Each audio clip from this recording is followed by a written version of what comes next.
Meanwhile, the peace process in Mindanao was tackled at the lower house today.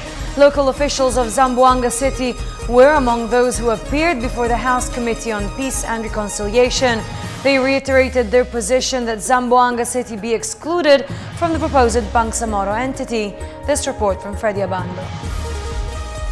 The leaders of Zamboanga City, led by Mayor Isabel Climaco and Congressman Celso Lobregat, expressed their commitment to exclude their city in the proposed Bangsamoro entity.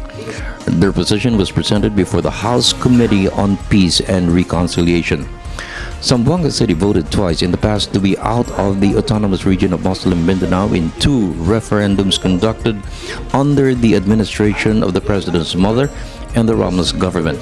But 10% of the residents of the city can opt to join through a referendum. Let it be known that in this body that we support the peace process. As your Deputy Speaker in the 15th Congress, it is also a fact that kaalyado niyo ako every time there was a problem with the OPAC, or even if there was no problem with the OPAC. In the same hearing, Climaco expressed attempts by some leaders of the MILF to take control of several barangays to establish their presence in the city.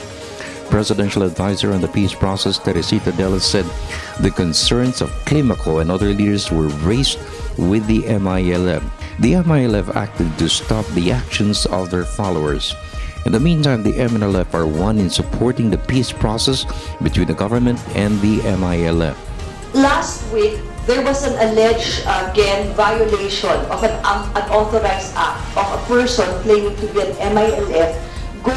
Persons going to the barangays that is not part of the ARMM in order for them to dialogue. Under whose authority, we do not know. But then, we always refer to the OPAC, to the GPH panel, and seek their guidance. So, honorable members, we hope that it will be part of the recommendation of this committee that this needed guidance for all local government units, particularly for areas out of the arm, be given, so that we will avoid further miscommunication and disagreements. Within 24 hours, immediately the protocol is when we are informed, we get in touch with the MILF leadership, and within 24 hours, the MILF leadership said that is not allowed, back off, and within 24 hours that had been settled.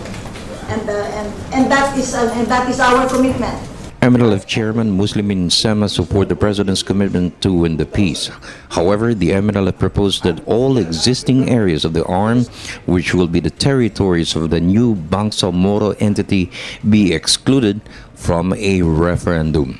My apprehension, if we shall hold the plebiscite in 2015 and we are not prepared, instead of expanding the territorial coverage of the peace arm, we might be having only the province of Mindanao and the south.